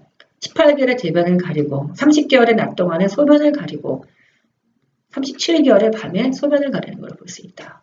요 순서도 국시에 나오더라고요. 18개월의 대변, 30개월의 낮에는 소변을 가리고 그 다음에 밤에 37개월의 소변을 가리게 된다. 절대 지나치게 강박적으로 하지 말 것. 그러면은 강박적 성격이 형성될 수 있기 때문에 2016년도 기출이었던 문제이죠. 금강 나왔던 문제. 자, 유아 시기에 생리적인 시력 보딩이 생길 수가 있대요. 그래서 영양상 문제가 있을 수 있기 때문에 잘 해서 이제 애들 먹여주고 유치가 모두 나오면 아니더라고요. 유치가 모두 나오는 건 언제예요? 학령 전기 정도까지 들어가서예요. 교과서 이렇게 나와 있긴 하지만 학령 전기까지 가야지 모두 다 나오기 때문에 첫 번째 치과 검진이 필요한 것이 학령 전기라고 얘기를 하죠. 그 다음에 이제 놀이는 평행놀이 하는 것을 볼 수가 있다. 그래서 일단 영화하고 유아까지 같이 해서 봤고요. 학령기하고 학령 전기 사춘기는 자료가 여기에 지금 보니까 좀 어디 갔나 봐. 안 올라갔네. 자, 그리고 이제 봐야 될 것이 뭐냐. 아동 질환 모음이라는 거 있죠. 그거를 클릭해 보세요. 아동 질환 모음. 그게 이제 우리가 주로 공부하는 각의 그 발달 단계로 발생하는 질환 말고 전체 통틀은 이제 질환들이에요. 파일이 하나가 없어졌네.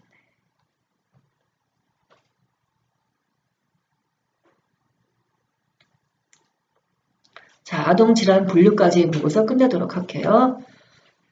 많죠?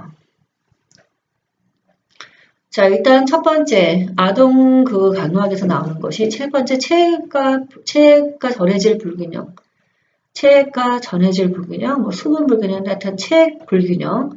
일단 영양 수분의 불균형, 균형증이 있고 불균형증 생기는 이유가 있죠. 우리 애들이 왜 설사하고 좀 토하고 그러면 어때요? 애들이 쉽게 탈수에 빠지기 때문에 조심하라는 얘기 많이 하죠. 그래서 기출되었던 우리 문제이기도 하고 국시도 기출되었던 문제예요.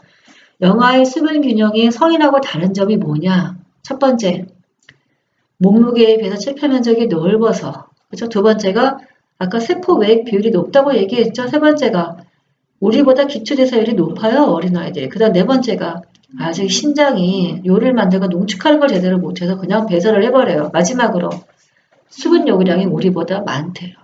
그래서 성인이 영아하고 수분의 균형에서 다른 점, 그죠? 시험에 나왔던 문제에서 같이 해서 맞고 국시도 나오는 문제. 자, 그 다음에 전해질 장애. 이것도 국시에 잘 나오죠. 일단 탈수예요. 우리가 어른하고 달리 아이 같은 경우는 탈수의 정도를 경증, 중등도, 중증으로 구분을 해요. 뭐를 기준으로? 체중을 기준으로 해서 기준을 하더라고요. 그래서 탈수의 정도의 증상을 국시 작년도 시험 문제에도 물어봤었어요. 경증이다 그러면 체중의 3에서 5% 감소. 그 다음에 중증도는 6에서 9% 감소. 중증은 10% 이상일 때를 얘기하죠. 이거는 도표로 나와 있어요. 탈수의 유형은 등장성, 저장성, 고장성 세 가지가 있죠. 우리도 시험제가 나왔던 문제예요. 등장성 그러면 어때요? 수분하고 염분이 동시에 소실된 거는 똑같이 소실된 거는 등장성. 저장성은 뭐예요? 수분은 많고 염분만 없는 거, 떨어진 거. 고장성은 염분이 높고 수분이 없어진 거. 이런 탈수의 유형 세 가지가 있는 걸 볼 수가 있죠. 이해되세요? 예, 이거 랩이 나온 적이 있었어요. 시험 문제. 객관식으로. 자, 그 다음에 그럼 탈수가 어느 만큼 됐는가 확인을 해야 되겠죠. 사정이죠. 네 가지 중에 두 가지가 존재하면은 5% 탈수로 암시를 할 수, 5% 탈수인 걸 갖다가 암시를 한다. 자, 사정 중에서 보면은 사정을 확인하는 것 중에 5% 이상 탈수면 지금 뭐예요? 경증 정도라고 보면은 모세혈관 충혈 시간이 2초 이상이 된다. 어떻게 보죠? 손가락 끝을 갖다가 눌렀다가 손가락 끝을 눌렀다가 빨개지는 걸 보는 건데 얼마예요 기존이? 2초예요. 이걸 늘어났다 그러면 어때요?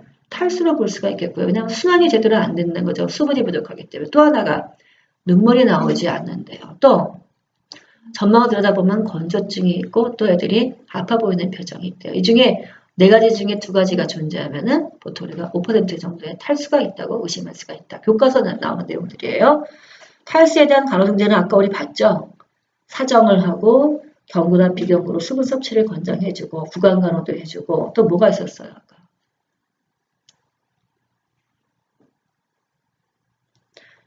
피부 간호 있었잖아요. 그렇죠? 그런 거 준다고 얘기했었죠? 자, 그래서 아동간호학이랑 성인간호학이랑 짬뽕을 한다고 봤을 때 일단 탈수는 아동간호학이 더 중요하죠. 그래서 거기는 탈수 유형들 공부하시고 사정력 공부해주세요. 그 다음에 우리가 보통 에서 보면 애들 설사 많이 하잖아요. 기출접도 문제예요. 영아기 설사의 주 원인이 뭐인가? 로타바이러스 위장 감염. 92년도 기출접도 문제예요. 이거 외에도 살모넬라증 때문에 생길 수가 있대요. 설사할 때 생길 수 있는 간호진단은 어떤 것이 있을까? 한번 보시면 되겠고요. 구토도 다 생략 같아서 대표적인 수분 무균형 일으키는 것이 설사하고 구토겠죠. 자, 여기까지 봤고 그 다음에 이제 계통별로 봐요. 첫 번째가 호흡기. 호흡기에 일단 해부 생리에서 볼 것이 뭐냐면 아동과 성인 호흡기는 차이가 있대요.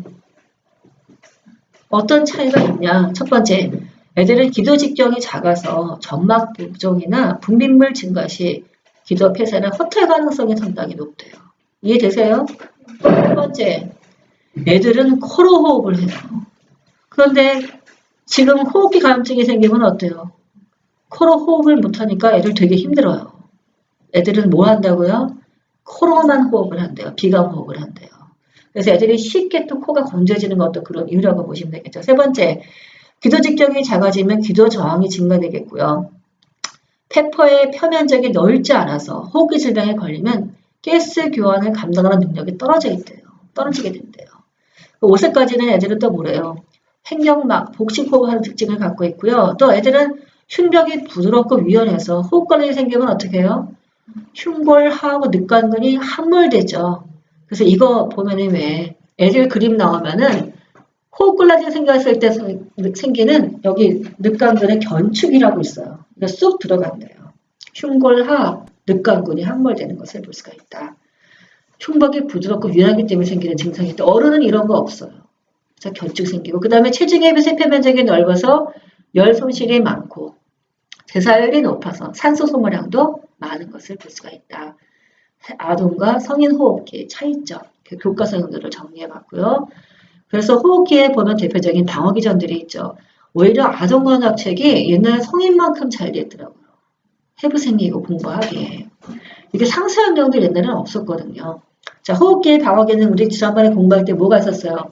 들어온 공기를 가온, 가습하고 점액 분비를 해가지고 이물질을 끈끈하게 잡고 있고 이물질 이습이가를 뱉어내는 기침 반사를 하고 또 후두와 후기 발세가 있고 그러기 때문에 대식세포가 있어서 들어온 균을 식균하고 또 실리아리 선모가 있어서 안쪽에서 바깥쪽으로 쓸어내는 것을 볼 수가 있다. 이렇게 공부했었죠? 그게 여기 정리가 되어 있더라고요. 자, 그 다음에 대표적인 호흡기 감염으로서 생기는 첫 번째 급성 바이러스성 비인두염. 바로 뭐라 그래요 우리가? 커먼 콜드, 감기라고 하는 거죠. URI. 정의, 원인, 작년도 기출되었던 국시 문제예요. 그렇죠? 그래서 합병증을 물어봤었어요. 감기 걸려도 합병증에 류마틱 피버가 생길 수 있을까? 예, 생길 수 있어요. 아까 우리가 뭐라 그랬어요? 상기도 감염 후 이렇게 얘기를 했었잖아요. 그래서 비인두염을 앓고 나서 우리는 시험 문제가 뭘 갖다가 물어봤었냐면 감기를 일으키는 가장 흔한 원인 바이러스가 뭐냐를 물어봤었어요. 뭐예요? 리노바이러스예요. 그게 문제에 나왔었고요. 합병증으로 류마틱 피버, 사구체 신염, 중이염, 폐렴까지 생기는 것도 볼 수가 있다. 자, 그 다음에 편도선염이죠. 아동편도의 특징. 아까 우리가 편도는 뭐예요? 임파 조직이라는 얘기를 했었죠. 들어온 호흡기로 들어온 병원체를 갖다가 어때요? 걸러내요. 여가하고 여기서 또 뭐예요? 항체를 형성해요. 그래서 우리가 이 아동편도는 또 3 내지 6세까지 성장한대요. 커진대요. 그래서 우리가 어렸을 때 편도선염 생겼다고 잘라내지 않아요. 그렇죠? 왜냐하면 이게 호흡기의 첫 방어선이고 또 자랄 텐데 이걸 왜 잘라요? 그렇죠? 그래서 아동은 성인보다 편도가 보통 큰 것도 볼 수가 있다. 시험 문제에 편도선염도 물어봤었어요. 정의, 원인, 증상, 절제 대상, 금기 대상 각각 물어봤었어요. 누구는 잘라내야 되고 누구는 잘라내지 말아야 되죠. 절제할 사람 누가 있을까? 예를 들면 누구는 잘라내야 돼요.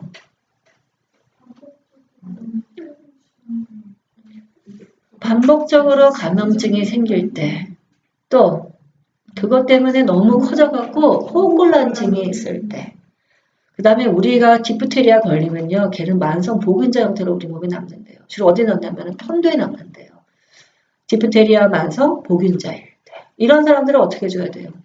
잘라내는 것을 볼 수가 있겠죠. 반면에 자르지 말아야 되는 사람들도 있는 거예요. 급성 염증이 있을 때는 자르지 않아요. 그런 거 있잖아요. 출혈성 질환이 있으면 자르지 않아요. 편도는 잘라내기만 하지 휘처 라인이 없어요. 그래서 거기서 우리가 왜 편도 수술하고 나면 맨날 출혈을 보라고 관찰하라고 얘기하는 거는 휘처 라인이 없고 자르기만 한대요. 그래서 출혈성 질환이 있으면 그렇고 이빨 흔들리는 아이는 이빨을 발치하고 난 다음에 보통 우리 오피를 하라고도 얘기를 하죠. 또 뭐가 있을까? 수화마비가 유행하는 계절에는 오피 해주지 않아요. 수화마비는 대표적인 불연성 감염이래요. 걸릴 수 있기 때문에. 이런 것들이 시험 문제 나왔었어요. 근데 지금도 교과서에 있는 내용들이에요. 그리고 주로 국시에 나오는 거는 뭘 많이 물어보냐면 포스터 케어를 많이 물어보고 있어요. 오피, 후 간호, 자세, 그 다음에 아이스볼 대주는 거, 그쵸. 이런 것들이 주로 나오고 출혈 증상 관찰하는 것들 이런 것들이 주로 나오고 있고요. 자, 그 다음에 2012년도에 기출되었던 중이염이에요. 중이염은 주로 아동간호책에서 나오더라고요. 지문을 보면 알잖아요. 성인에서 나오는 게 아니라 아동간호학에서 책에서 따가지고 지문 내서 시험 문제를 내더라고요. 일단 정의. 그 다음에 아이들의 중이의 특징은 뭐예요 지금? 귀에서 보면 유스타기온이 짧고 직선이기 때문에 이게 넓고 직선이라고 해야 되나 짧고 직선이라고 해야 되나 옛날하고 약간 표현이 달라졌던데 하여튼 귀하고 평평하대요. 그러니까 어떻게 했어요? 여기 호흡기에 생긴 염증이 잘 타고 넘어가는 거죠. 그렇죠? 그래서 유스타기온이 넓고 직선 짧다는 의미가 약간 다른 것 같고요. 그 다음에 원인 종류에서 화농성 중이염과 장액성 중이염 두 가지가 있다. 거리가 짧다. 그 말은 맞는 표현이야. 근데 또 넓다라는 표현도 있어. 그러니까 어떤 책은 짧은 것만 나오고 어떤 책은 넓은 것만 또 나와요. 그러니까 직선인 거는 여기하고 거의 직선이다. 직선이고 요 길이가 짧고 구경이 넓어서 상계도에서 바로 타고 잘 넘어갔다. 그래서 그렇게 기억해야 되겠죠? 종류, 장애성, 화농성 각각 급성, 만성이 있겠고 시험 문제가 92년도 시험 문제는 증상을 물어봤었고요. 그 다음에 합병증도 92년도 시험 문제 물어봤었어요. 그리고 간호, 그 다음에 예방법. 예방은 어떻게 해야 돼요? 애들 영아 때 주로 생기는 중이염이라고 한다면 애기를 우유 먹일 때 앉아서 먹이도록 할 것. 코세게 풀지 말 거, 담배 연기와 알레르기 원을 제거할 거. 이거 기출이었던 표현이에요. 알레르기 원을 제거하라고 담배 연기하고. 이거 상식적으로 이해가 돼요? 나 이 문제 풀었으면 틀렸을 것 같더라고요. 맞아요. 그런 아이들한테 중이염이 많이 생긴대요. 그게 아동간호책에 나와요. 그래서 이렇게 해서 중이염 시험 문제 나왔던 것 같이 포함해서 같이 해서 봤어요. 중이염. 그 다음에 이제 크룹이죠. 크룹도 국시에 잘 나오는 질환이죠. 정의, 병태생리, 종류, 급성 후두개염, 급성 후두기관 기관지염, 급성 경련성 후두염. 이게 보통 우리가 스파스모틱 크룹, 경련성 크룹이라는 것이 지금 거기 나오는 그거예요. 급성, 경련성 후두염. 크룹이라고 하는 거 있죠. 그래서 원인, 증상, 치료. 시험 문제가 91년도에 한 번 나왔던 것을 볼 수 있고요. 그 다음에는 기관지염 생략, 결핵 우리 이미 봤고요. 알러지성 비염 있죠. 알러지성 비염도 96년도 시험 문제 한번 나왔던 걸 볼 수가 있겠고요. 그 다음에 천식, 우리가 중요질환은 거기다가 성인과학에서 봤어요. 여기서 우리가 지난번에 초반에서 본 게 뭐 있었죠? 호기, 최대 호기 외에 유속기라는 거 있었잖아요. 그거는 아동간호책에만 또 있어요. 그렇죠? 그래서 그거는 포함해서 우리가 공부를 했던 거고요. 그 다음에 이제 수학위계에 들어가서 볼 거. 충수염. 자, 이거는 우리 성인과학에서 이미 공부를 했죠? 네? 예. 그 다음에 만성 반복성 복통. 보건실에 있는 아이들이 많이 올 거예요. 그렇죠? 그 다음에는 우유젖병 충치가 오래 기출되었던 질환인 걸 볼 수 있겠고요. 그 다음에 넘어가서 순환기계. 태아 시기에 존재하는 구조가 있죠. 정맥관, 동맥관, 나눔곡이 있다. 그리고 태아 신생아 하역순환에 대해서 이해를 하고 있는지를 국시에서 물어봤더라고요. 그래서 우리 지난번에 그림 그려 설명한 거 있었잖아요. 태아기 시기에는 정맥관, 동맥관, 나눔곡이 있어서 혈액이 두 갈래로 막 흘렀잖아요. 근데 딱 태어나고 나면 신생아가 되게 되면 폐가 호흡 그렇죠. 기능하고 확장되기 시작하면서 좌심의압이 올라가고 그러면서 어떻게 돼요? 나눔곡, 동맥관, 정맥관이 서서히 폐쇄가 되는 것을 볼 수가 있겠죠. 그거를 시험 문제 물어봤더라고요. 국시에. 그 다음에 우렬성 심부전. 그 다음에 올해 기출되었던 선천성 심장질환이죠. 선천성 심장질환 올해는 심실중격 결손증. 그래서 좌에서 우로 전락이 된다고 얘기했었죠. 그걸 물어봤었고요. 동맥관 개전증은 92년도, 91년도 시험 문제 물어봤었고요. 그 다음에 청색증 생기는 질환, 비청색 질환도 나눠서 많이 물어봤었어요. 다음 중에서 청색증 생기는 질환이 뭐냐, 비청색 질환이 뭐냐 이런 걸 물어봤었고요. 청색증 질환 중에서 보면은 TOF를 많이 물어봤죠. 테트랄러지 오브 페런, 팔로시포 증후군이라고 하는 거. 찾으셨어요? TOF? 네. 2010년도, 91년도 시험 문제 물어봤고요. 국시 문제에서는 다음 중 폐혈류의 감소가 생기는 질환의 종류가 뭐냐 이렇게 물어보더라고요. 여러분은 뭘 찾아야 돼요? TOF하고 삼천판 폐쇄증을 찾아야 되겠죠. 됐죠?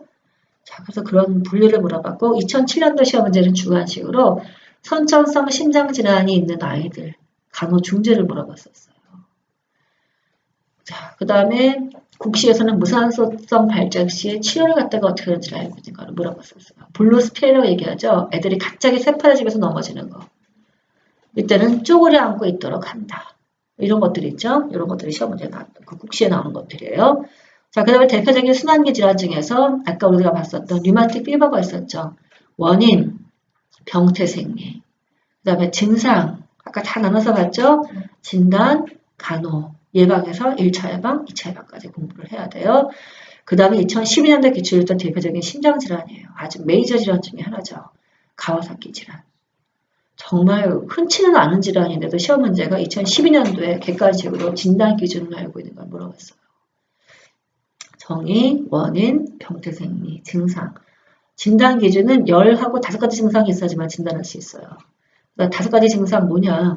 5일 이상의 열, 말고 눈곱이 없는 양쪽 눈의 결막 충혈, 구강점막의 변화, 사지발달의 변화, 부적형 발진, 경부임파선의 종착, 1.5cm 이상일 때 이걸 진단할 수가 있대요. 가와사키 질환의 진단 기준을 갖다가 물어봤어요. 그리고 후천적으로 심장병을 일으켜서 사망까지 급사를 시킬 수 있는 중요 어린이 질환으로 꼽아요. 이게 심장에 가서 염증을 초래해서 사망까지 가게 한대요. 가와사키 질환, 합병증, 간호. 자, 그 다음에 이제 혈액계로 들어가서 빈혈 관련해서는 혈색소 감소, 적혈구수 감소, 평균 적혈구 용적 같은 거를 알아야 돼요. 시험 문제 한번 나온 적이 있기 때문에. 지혈 관련된 것도 시험 문제 한번 나와서 우리 공부해서 봤었죠? 자, 그래서 지혈 관련해서 우리가 보면은 왜 PT를 측정하거나, PTT를 측정하거나, BT를 측정하거나, CT를 측정하는 경우들 있잖아요. 이거는 국시에 나오는 문제들이에요.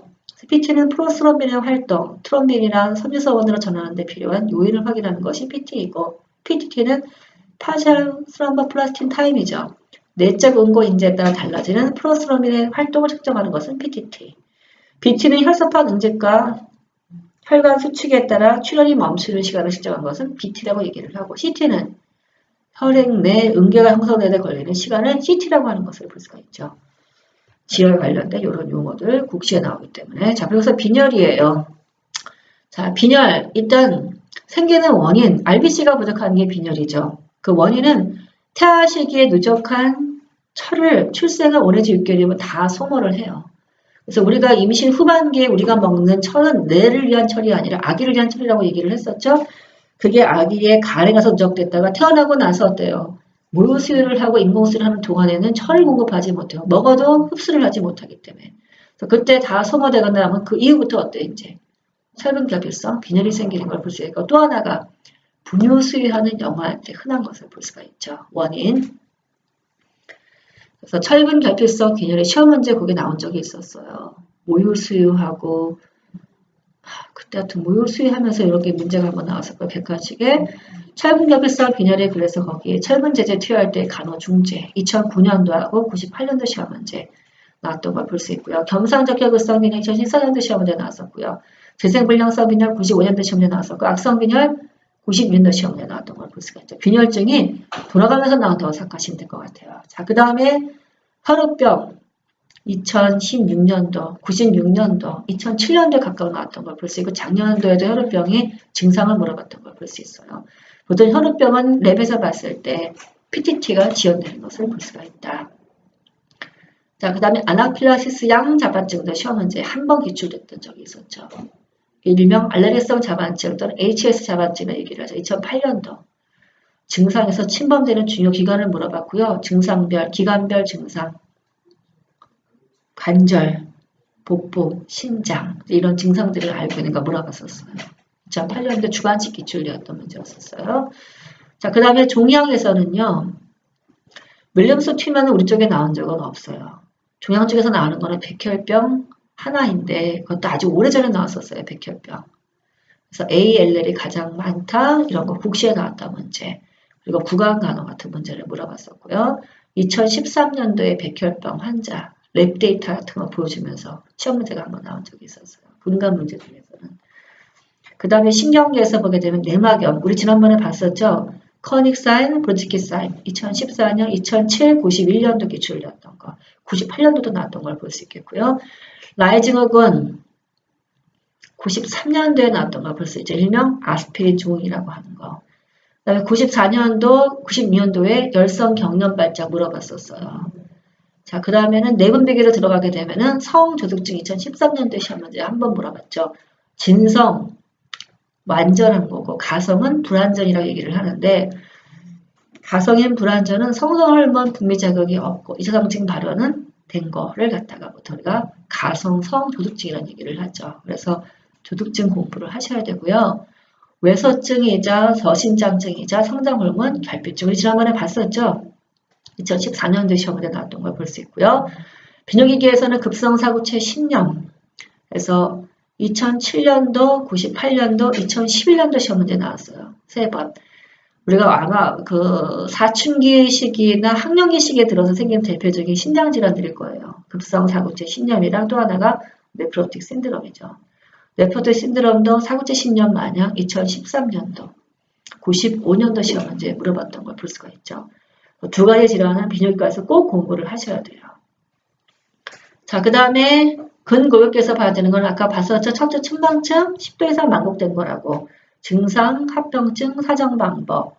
그 다음에 간호, 측만각 때로 해서 우리가 간호하는 것을 볼 수가 있겠고 예방법도 물어봤던 걸 볼 수가 있죠. 참 많이 나왔었어요. 측만증.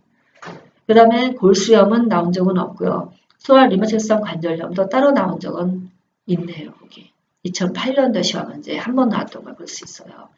그래서 뭐 염소형 이런 거 있잖아요. 그게 시험 문제 한 번 나왔어요. 관절이나 교차절을 침범하는 만성염증성 전신질환이에요. 이거 그냥 류마틱성 관절염이죠. 류마틱 피버의 관절염이라고 보면 돼요. 자, 원인이 뭐예요? 자가 면역인데 분류가 이제 있는 거예요. 소아한테 대해서는. 어떤 분류가 있냐? 전신발병형이냐, 소수관절형이냐, 다관절형이냐. 자, 이 종류를 알아야 되겠고요. 진단 기준도 알아야 되고 간호, 중재를 물어봤죠. 통증을 완화하고 자세를 유지하고 운동을 시켜주고 심장의 지지를 해주고 관절 기능을 유지해주고 아동과 가족을 지지하는 것을 볼 수가 있다. 시험 문제 한 번 기출되었던 소아한테 생기는 류마티성 관절염. 그거를 크게 세 가지로 구분을 한다. 그래서 보시면 될 것 같고요. 자, 그 다음에 이제 근신경계. 들어오지도 않죠, 지금. 힘들어서. 너무 힘들어요. 그렇죠? 뇌성마비는 94년도 시험 문제 한 번 나왔어요. 우리 시험 문제는. 그런데 작년도 국시에 나왔더라고요. 그래서 증상이 시험 문제에 나왔었어요. 그래서 하여튼 가장 두드러진 장애는 어느 장애가 제일 두드러진대요. 그게 94년도에 한 번 나왔던 걸 볼 수 있고요. 그 다음에는 2013년도에 기출되었던 근위영양증. 이것도 한 번 나왔었어요. 근육이 점점 아트로피 되는 거 있죠. 그쵸? 그거. 원인. 그 다음에 분류해서 백호형을 갖다가 물어봤고요. 간호 중재를 물어봤던 것도 볼 수가 있죠. 이제 거의 끝나가요. 그 다음에 인지장애. 우리가 인지장애 그러면 뭐가 생각나요? 정신지체. 그죠? 정신지체예요. 그래서 이제 정신지체, 인지장애에서 이제 그런 것들. 우리 쪽은 따로 아직까지 나온 적은 없는데 국시에는 이게 잘 나오고요. 그 다음에 인지에서는 굴절 이상, 그 다음에 사시, 이런 것들이 시험 문제에 나오고 있죠. 사시 같은 경우는 진단검사가 2016년, 2009년, 2008년, 91년도 해가지고 여러 번 시험 문제가 나왔던 걸 볼 수가 있죠. 마지막으로 국시에는 청력장애 증상까지도 물어봐요. 뭘 보면 청력장애가 있다고 의심해 볼 수 있을까? 예. 여기까지가 우리가 공부한 대표적인 아동 질환들이에요. 많아요? 한 20개 될까? 몇 개 안 돼요. 한 20개 될 거예요. 이게 질환으로만 보면.